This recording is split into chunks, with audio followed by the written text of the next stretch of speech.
Heal with homeopathy, क्योंकि ये है health and homeopathy with Namma homeopathy. नमस्कार, मैं हूं निकेता साले खंगार और आप देख रहे हैं यूसीएन न्यूज। और आज के हेल्थ एंड होम्योपैथी के एपिसोड में हम बात करने वाले एक ऐसी बीमारी के बारे में जो इतनी कॉमन है, शायद अभी बात देख रहे हैं ना आप मुझे, तो आप भी बोलेंगे हाँ ये तो मुझे भी हो रहा है यानी कि सर्दी, खांसी, एलर्जी, इनसे जुड़ी एक बीमारी जिसको कहते हैं एलर्जिक राइनाइटिस। और आज हमारे साथ इसी बीमारी के बारे में बात करने के लिए मौजूद है नम्मा होम्योपैथी से doctor Pavan Chaubey ji. Hello sir, welcome. जैसा मैंने कहा कि बहुत ही कॉमन हो गया है सर्दी, खांसी, एलर्जी, लेकिन जैसा कि ये शब्द है एलर्जिक राइनाइटिस, एलर्जी के आगे भी एक शब्द लग रहा है, तो आई एम श्योर ये इतना सिंपल नहीं होगा जितनी सर्दी खांसी सिंपल होती है। इसमें भी बहुत सारी चीज़ें होंगी। तो जानना चाहते हैं सबसे पहले आपसे कि आम भाषा में अगर हम एलर्जिक राइनाइटिस को एक्सप्लेन करें तो वो क्या होगा? एलर्जिक राइनाइटिस मतलब देखिए, एलर्जी के वजह से होने वाली सर्दी, पर ये सर्दी है जो लंबी चलती है, बहुत सालों तक लोगों को इसमें तकलीफ होते रहती है।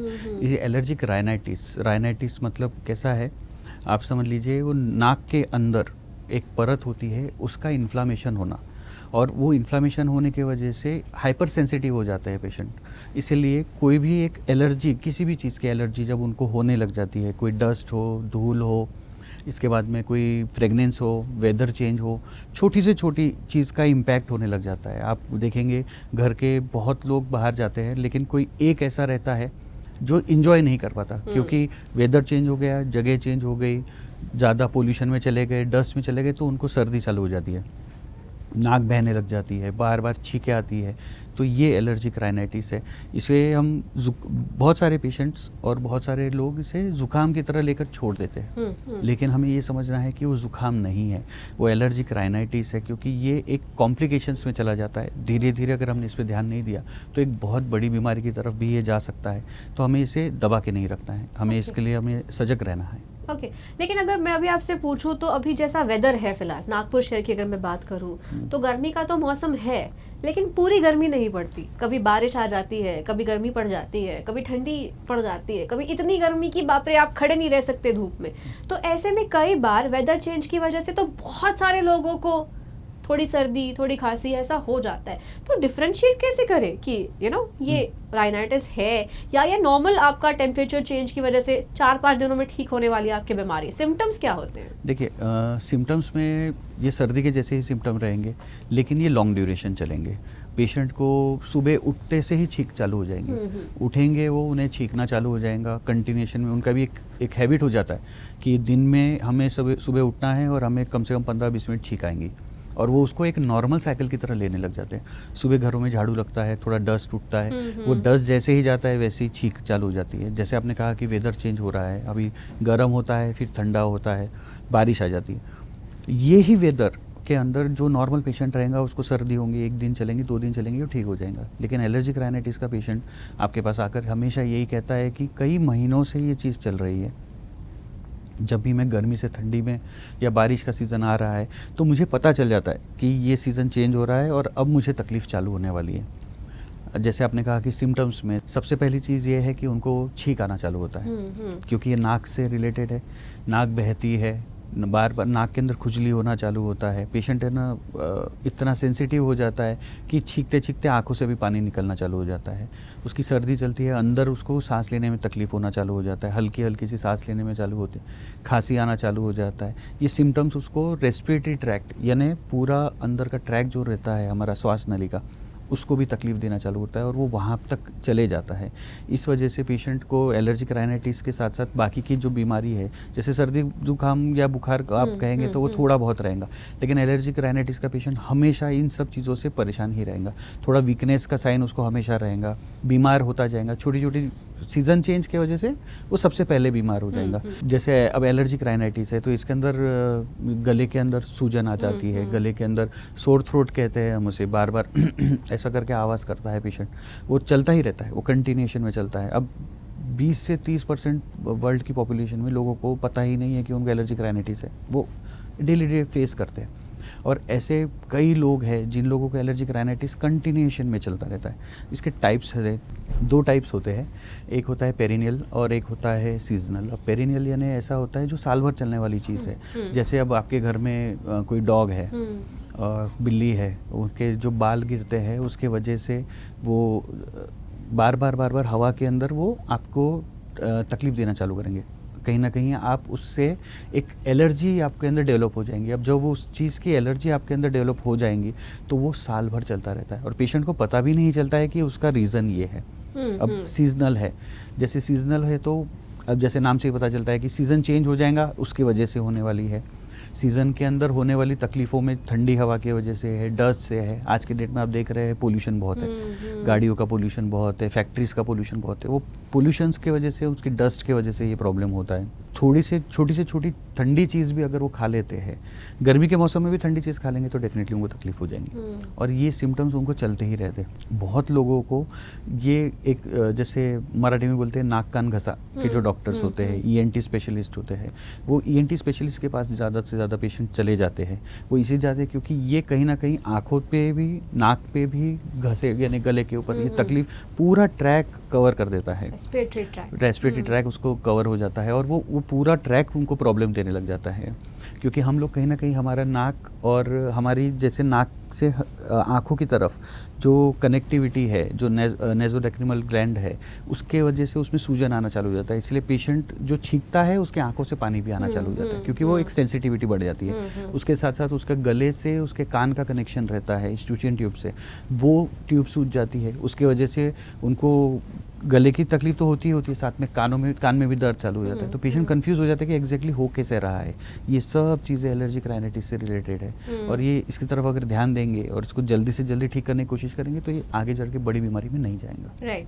और अभी आपने कुछ कॉजेज़ भी एक्सप्लेन किए कि डस्ट की वजह से या पोल्यूशन की वजह से होता है। कई सारे लोग तो कई बार परफ्यूम के कांटेक्ट में आने से या फिर कहीं कंस्ट्रक्शन चल रहा है उनके आसपास, तो उस वजह से भी उन्हें तुरंत ही सर्दी खांसी हो जाती है। तो क्या ये भी राइनाइटिस का ही एक टाइप है या उससे अलग है? ये भी राइनाइटिस का ही टाइप है, लेकिन कैसा है बहुत उसको हाइपर सेंसिटिविटी कहेंगे। अब पेशेंट एक्चुअली हाइपर सेंसिटिविटी हो जाता है। परफ्यूम लगाया जाता है, बहुत लोग लगाते हैं, बहुत लोगों को कुछ नहीं होता है, सिर्फ एक ही पेशेंट को होता है। ये पेशेंट जो रहता है इसकी एलर्जी का प्रमाण इतना बढ़ जाता है, इसकी सेंसिटिविटी इतनी बढ़ जाती है कि उसकी बॉडी उस चीज़ को रिएक्ट कर लेती है और रिएक्ट करने के बाद में सबसे पहले जब स्मेल अंदर जाएगा तो वो या तो नाक में जाएगा या फिर अंदर रेस्पिरेटरी ट्रैक में जाएगा, तो वो कहीं ना कहीं उस चीज़ के अंदर नाक की परत बढ़ जाएंगी, उसमें सूजन आएगा, वो उसको रिएक्ट करेगा और उसको सर्दी होना चालू हो जाएगा और वो बॉडी का रिएक्शन रहेगा। इसके साथ साथ अगर अब इस पर ध्यान नहीं देते तो जैसे अस्थमा है, अस्थमा के अंदर हो गया, साइनोसाइटिस हो गया, ये सब चीज़ें इसको तकलीफ़ देने वाली है। ये सब चीज़ें भी एलर्जी के टाइप में ही आता है। तो आप ये नहीं कह सकते कि हाँ पेशेंट को इससे हो रहा है तो ये इसी का पेशेंट है, लेकिन हाँ डेफिनेटली वो एक बड़ी बीमारी की तरफ जाने के संकेत है। अस्थमा की अभी आपने बात की तो वो तो काफ़ी सीरियस कंडीशन होती है, उनको अपना पंप लेकर पेशेंट्स को जाना पड़ता है। वो भी अगर डस्ट के संपर्क में आते हैं तो उन्हें भी तकलीफ होती है, तो वो भी इसी ट्रैक की ओर इशारा करते हैं। जी देखिए, एलर्जिक राइनाइटिस को अगर आपने ध्यान नहीं दिया और उसको आपने सप्रेस कर दिया, उसकी तरफ ध्यान नहीं देते हुए वो बढ़ते चला गया, तो वो डेफिनेटली ऊपर के ट्रैक से जाके सीधा आपके फेफड़ों में चला जाएगा और कहीं ना कहीं वो अस्थमा का रूप ले लेगा, क्योंकि वो भी एक एलर्जी का ही टाइप है। उसको वो उसे ब्रोंकियल अस्थमा कहते हैं। अब जब अस्थमा हो जाता है तो आपको पता है कि पेशेंट का एक रिस्पॉन्सिवनेस जो रहता है हर चीज़ के लिए वो बढ़ जाता है। इसका मतलब है वो गास्पिंग ऑफ एयर, उसको ऐसे दम लगने लग जाता है छोटी छोटी चीज़ों से। क्या हो जाता है कि कोई भी छोटा सा एलर्जी का पार्टिकल अंदर जाएगा तो अंदर जाते से ही वो हाइपर रिस्पॉन्सिव हो जाता है। जो हमारा ट्रैक्ट होता है वो हाइपर रिस्पॉन्सिव हो जाता है, उसके वजह से उसके अंदर सूजन आने लग जाती है और जो नली होती है वो नैरो हो जाती है, वो छोटी हो जाती है। उसके लिए जो एयर पैसेजेस होता है, जो हमारे फेफड़ों में गैसेस का जो एक्सचेंज होना चाहिए वो एक्सचेंज प्रॉपरली नहीं हो पाता है। फिर इस वजह से जो पेशेंट होता है ज़रा सी धूल में चला गया, ज़रा सा एक्सर्शन कर लिया या फिर थोड़ा धुएं में चला गया, ठंडी चीज़ें खा ली, वेदर चेंज हो गया, पहले अस्थमा के सिम्टम आने लग जाते हैं। सबसे पहले उनको दम आने लग जाएगा, बहुत खांसी आने लग जाएंगी, ऐसे एक वीजिंग साउंड होता है, एक से सीटी का जैसा आवाज़ होता है वैसा आवाज़ आने लगता है। खांसी कंटिन्यू चलती रहती है, इतनी खांसी आती है कि ऐसा लगता है कि दम निकल जाएगा, जान निकल जाएंगी। इतना पेशेंट वो अस्थमा की तकलीफ से सहन करता रहता है। और अस्थमा ऐसा है कि उसमें दो टाइप है, एक एलर्जिक और नॉन एलर्जिक। अब एलर्जिक है तो एलर्जिक वाली चीज़ों से, डस्ट से, पेट्स के जो छोटे बाल वगैरह होते हैं वो घर की छोटी मोटी चीज़ों से होता है। नॉन एलर्जिक एक्चुअली वेदर की वजह से आता है। आपकी बाकी के स्ट्रेस का फैक्टर आज के डेट में बहुत है अस्थमा में। स्ट्रेस के फैक्टर्स होते हैं, बाहर के परफ्यूम्स हो गए, जैसे जो अलग अलग सिटीज़ में जाते हैं, थोड़ा वेदर चेंज, ये सिटी से दूसरा सिटी में वेदर चेंज हो जाता है, अचानक से उनको दम लगना चालू हो जाता है। उनके अंदर डर एक बैठ जाता है कि जैसे ही वेदर चेंज होगा हमें सबसे पहले अस्थमा का अटैक आ ही जाएगा। तो ये सिम्टम्स को पेशेंट को ध्यान में रखना है कि हमें अस्थमा की तरफ हम जा रहे हैं क्या। एलर्जिक राइनाइटिस को हमने इतने दिन तक रखा है हमारे शरीर में कि अब वो एक कॉम्प्लिकेशन में जा रहा है, और जो उसका कॉम्प्लिकेशन है वो एलर्जिक अस्थमा हो जाता है। ओके तो जब एक पेशेंट आपके पास आ रहा है कुछ सिम्टम्स सर्दी खांसी के लेकर, तो ऑफ कोर्स आप डायग्नोसिस करेंगे एंड देन उसे ट्रीट करेंगे। तो कैसे उसका ट्रीटमेंट प्लान बनाया जाता है नमा होम्योपैथी में? ठीक है, देखिए नमा होम्योपैथी में हम लोग पेशेंट की तरफ सबसे पहले उसका केस हिस्ट्री लेते हैं, और हमारा एक फार्मूला है जो है immunogenic miasmatic 6th generation homeopathic treatment. अब इम्यूनिटी सबसे महत्व का काम है, क्योंकि बेसिकली देखा जाए तो आप किसी भी चीज़ से, कोई भी एलर्जी का फैक्टर आपके शरीर में आ रहा है तो आपका इम्यूनिटी कम है, इसलिए आप उसको एलर्जी में ले रहे हैं। तो सबसे पहले नमा होम्योपैथी आपको एक जो मेडिसिन से ट्रीटमेंट में देगा उसमें आपकी इम्यूनिटी बढ़ेंगी। इम्यूनिटी के साथ साथ जेनेटिक फैक्टर्स में हम आपको हेल्प करते हैं। माइज़मेटिक मतलब पॉजिटिव फैक्टर्स है। अब कॉज क्या है? डस्ट कॉज है, आपका वेदर कॉज है, इसके अलावा आपकी सेंसिटिविटी कॉज है। हम ये सब चीज़ों को समझ के पेशेंट को एलर्जिक राइनाइटिस हो या अस्थमा हो, साइनसाइटिस हो, कोई भी बीमारी हो, हम उसको उसी चीज़ में कवर करेंगे ताकि आपका फैक्टर्स कवर में हो जाए। बहुत लोग ऐसे एनवायरनमेंट में काम करते हैं जहाँ पे उनको काम करना भी ज़रूरी है, लेकिन उसके साथ साथ अब एसी में काम कर रहे हैं। बहुत एसी में काम करने वाला पेशेंट है, उसको भी एलर्जिक राइनाइटिस का तकलीफ बहुत ज़्यादा हो जाता है। तब अब आप काम तो नहीं छोड़ सकते हैं, तो ऐसे समय में नमा होम्योपैथी आपकी हेल्प करती है कि आपको वो वेदर में आप काम कर सके, उस एनवायरनमेंट में काम कर सके, आपका शरीर अच्छा रहे और आप किसी तरह से अपने जॉब से छूट ना पाए, ताकि आपको immunogenic miasmatic 6th generation homeopathic treatment में हम हेल्प करेंगे। राइट। वैसे मेरे पास तो बहुत सवाल होते हैं आपसे पूछने के लिए, और अब वक्त है जानने का कि लोग आपसे क्या सवाल पूछना चाहते हैं हमारे आज के टॉपिक को लेकर। नंबर जो है वो फ्लैश होता रहता है, तो उस नंबर पर लोग फ़ोन करते हैं, तो जानते हैं कि आज का हमारा सवाल क्या है। हेलो सर, मेरा नाम रुतिका है। मेरा बेटा है जो 14 इयर्स का है। उसको कई सालों से सर्दी का तकलीफ़ है। उसके गले में हमेशा खराश रहती है, छींकें आती रहती है कंटिन्यूस। दिन में वो 10-12 रुमाल हाथ में रखता है और वो रुमाल भीग जाता है, मीन्स इतना ज़्यादा नाक से पानी आता है। इसके लिए हमने बहुत ट्रीटमेंट कराया, बट टेम्पररी ही आराम मिल रहा है, और ये जो सर्दी है ये बढ़ता ही जा रहा है, और ये ज़्यादा ठंडी के टाइम पे और बरसात के टाइम पे बहुत ज़्यादा तकलीफ़ होती है मेरे बच्चे को। तो क्या नमा होम्योपैथी इसमें मेरी कुछ हेल्प कर सकता है? रितिका जी नमस्ते। आपके बेटे को जो प्रॉब्लम हो रहा है वो एलर्जिक राइनाइटिस तो है, क्योंकि उसे बार बार छींके आना, जो रुमाल भीग जाते हैं, जो तकलीफ़ हो रही है। लेकिन आपको ये चीज़ समझनी होगी कि अब वो प्रॉब्लम अस्थमा की तरफ जा रहा है। एक चाइल्डहुड अस्थमा होता है, ऐसा नहीं है कि अस्थमा से बड़े लोगों को होता है, ये छोटे लोगों को, छोटे बच्चों को भी हो सकता है, कम उम्र में भी आ सकता है, और हम नहीं चाहेंगे कि आपका बच्चा अस्थमा से पीड़ित हो। तो आपको ये चीज़ का ध्यान रखना है कि आपको जल्दी से जल्दी नमा होम्योपैथी में उसे लेकर आना है, ताकि हम उसका ट्रीटमेंट करके उसका एलर्जिक राइनाइटिस को वहीं रोक सके और अस्थमा में ना जाने दें। क्योंकि एक बार अगर अस्थमा का प्रॉब्लम चालू हो जाता है तो कई सालों तक बहुत लंबा चलता है और वो तकलीफ़ बहुत देता है बच्चों को। तो ये जो तकलीफ़ आपका बच्चा सहन कर रहा है, हम उसमें डेफिनेटली आपकी हेल्प करेंगे।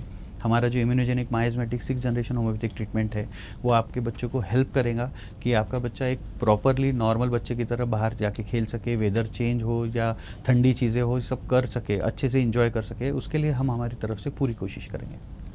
तो आप डॉक्टर साहब से आकर मिल सकती है धंतोली में उदयगिरी अपार्टमेंट में फर्स्ट फ्लोर पे नमा होम्योपैथी का जो है वो ट्रीटमेंट सेंटर है, वहाँ पर आप इनसे आकर मिल सकती हैं। एंड ऑफ कोर्स जो अभी आपने हमारे साथ प्रॉब्लम शेयर की उसका सोल्यूशन आपको वहाँ पर मिलेगा। एंड अगर बात करूँ बाकी रेस्ट ऑफ महाराष्ट्र की तो दादर, ठाणे, पुणे, नासिक, कोल्हापुर, सोलापुर, औरंगाबाद, नांदेड़ एंड अकोला, यहाँ पर नमा होम्योपैथी के जो है वो क्लिनिक्स है। यहाँ जाकर भी आप अपने प्रॉब्लम्स का सोल्यूशन वहाँ पर होम्योपैथी के ज़रिए पा सकते हैं।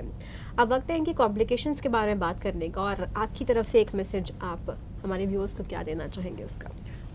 देखिए, एलर्जिक राइनाइटिस बहुत कॉमन है। आज के डेट में आप देखेंगे तो 10 में से 4 लोगों को एलर्जिक राइनाइटिस के सिम्टम्स आते हैं। लोग उसे सर्दी का सिम्टम या फिर उसको इतना ध्यान नहीं देते हैं। तो एज ए डॉक्टर मैं आपको यही सजेस्ट करूँगा कि आप जल्दी से जल्दी, अगर ये सिम्टम्स आपको आते हैं और ये बार बार आपको परेशान कर रहे हैं, तो आपको इसका ट्रीटमेंट कराना चाहिए। एलर्जिक राइनाइटिस का जो ट्रीटमेंट है वो हम होम्योपैथिक तरीके से करेंगे, नमा होम्योपैथी की तरह से, कि आपको ये तकलीफ़ बार बार सहन ना करनी पड़े और एक बार में इसका जड़ से हम उपाय निकालेंगे। और ये जो कॉम्प्लिकेशंस होते हैं एलर्जिक राइनाइटिस के, साइनोसाइटिस हो गया है, अस्थमा हो गया है, ये आज में बहुत कॉमन है। आप देखेंगे बहुत सारे लोग, बहुत सारे छोटे छोटे बच्चे हो या बड़े लोग हो, पंप लेकर हर जगह जाते हैं, क्योंकि वो डर उनके मन में बैठ गया कि कब पता नहीं उन्हें अस्थमा का अटैक आ जाएगा। तो नमा होम्योपैथी इस चीज़ में आपकी हेल्प करेंगी, आपको इस तरह से मदद करेंगी कि आपको ये पंप सब जो आप ले रहे हैं ये हम लोग धीरे धीरे कम करके बंद भी करा देंगे आपका, और आपको अस्थमा, एलर्जिक राइनाइटिस, साइनोसाइटिस या कोई भी और आपको श्वास नली से रिलेटेड डिसीज़ हो उसमें हम आपकी हेल्प करेंगे। और हम नमा होम्योपैथी आपको इस सारी श्वास नली की जितनी तकलीफ़ है उन सब में आपकी हेल्प करेंगे। बिल्कुल, कहता है ना कि अगर बीमारी है तो उसका इलाज भी है। जितनी देर हम करेंगे उतनी बीमारी जो है वो बढ़ती जाती है, और जितने जल्दी हम डॉक्टर से कांटेक्ट करेंगे उतने जल्दी हमें उस बीमारी का सोल्यूशन मिलता है। So let's heal with homeopathy, rather let's heal with नमा होम्योपैथी। सो आज हमने बात की एलर्जिक राइनाइटिस के बारे में, और अगले एपिसोड में हम बात करेंगे एक नई बीमारी के बारे में और उसे होम्योपैथी के जरिए कैसे ट्रीट किया जा सकता है उसके बारे में। तब तक आप देखते रहिए हेल्थ एंड होम्योपैथी बाय नमा होम्योपैथी, यूसीएन न्यूज़ पर। मैं हूँ निकेता।